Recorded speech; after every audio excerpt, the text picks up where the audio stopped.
Hey everyone, it's Jess and it's horror movie month. I'm back with another one. This one is a British horror film. It was released in 2006 and that is The Descent. It is written and directed by Neil Marshall.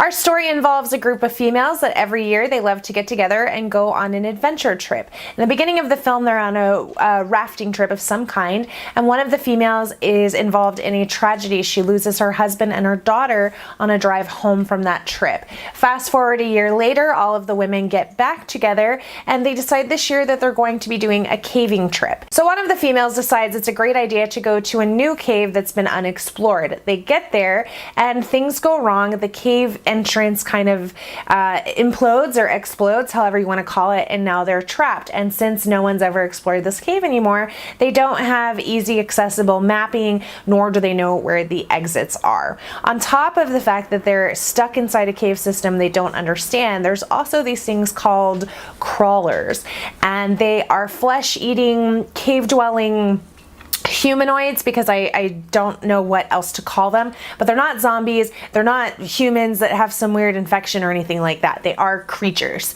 And on top of that, you slowly start to find out that maybe some of these females have betrayed other females, and that creates this big level of tension and revenge seeking that's going on at the same time. So you've got three things going on at once, and these women have got to try and find a way to survive it.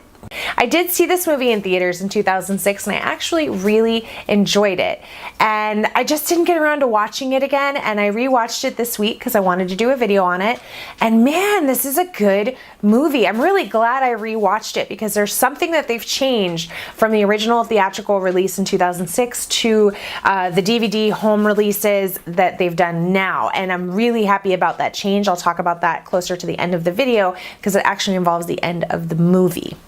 I love the pacing of the film, and I love the fact that at times all three threats are working together. Now, as I mentioned earlier, this is a cast of women. This is pretty much an all-female cast. There's one male cast member. He's killed off immediately in the first like 2 minutes of the movie. Sorry, that's my dog. Isn't he cute? Hi, Tarantino. But I like it. It works here. There's a lot of emotional tension going on here. As I mentioned earlier, there's some betrayal, there's some revenge, there's some guilt. There's a lot of different emotions going on, and it works. That heft here brings a whole other level of tension, a whole other level of suspense, and a whole other level and aspect of survivalism going on for these characters. I love the fact that these are strong characters too. These women are mentally strong, they're physically strong. None of them are victims, even when they're significantly injured. They're not victims here. These are great characters, and I love seeing that in movies. Any genre of film, I'm happy to see strong female characters, but definitely with horror where it can be a little stereotypical that every woman's a victim. Loved Sam McCurdy's cinematography here. He does a wonderful job with lighting or lack of light and showing you how small and claustrophobic some of the cave is, and yet how big and vast and scarily humongous this cave system is, and they do a wonderful job with light on this. Some of these shots by Neil Marshall, along with this great cinematography, is so closed in, especially when the girls are stuck in very tight corners of this cave, that you feel that claustrophobia and you feel that panic very well. And then there's scenes where they're having to, you know, maybe jump across a, I don't even know what it is, but maybe a canal. Correct me down below, let me know what it's called.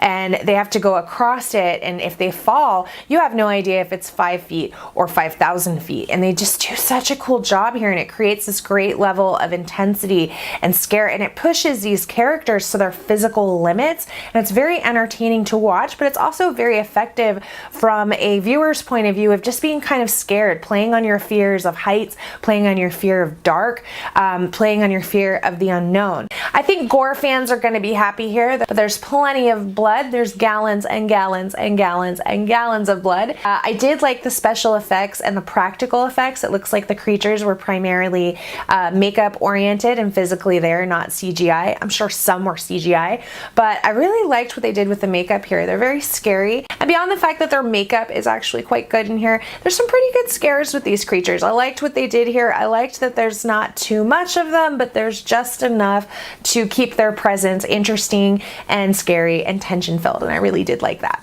So I mentioned a little bit earlier in the video that there was a change in this film. And when I first saw this movie in the theaters, while I really did enjoy the movie, I did not like the ending scene. It kind of ruined the movie in some ways for me. While I still liked it, it was very abrupt and it didn't really make a lot of sense. And it totally changed the whole tone of the movie, in my opinion. And that's probably why I didn't watch it for all these years later. So when I rewatched it, I noticed that the ending was different. It still had that jarring part that I remembered. There's about a minute, maybe a little bit longer, attached to the movie beyond that. And I didn't remember seeing that. So I did some research with trusty old Google, and it turns out that I was correct. When this movie was first originally released in 2006, it had a completely different ending than the ending that was released overseas. When they re-released it for, I think it was like DVD, they actually added the ending.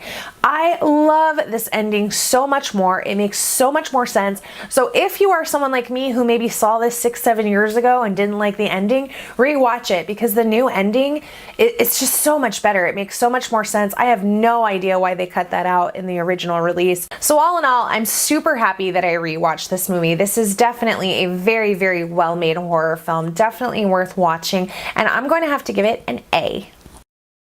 And that is my review for The Descent.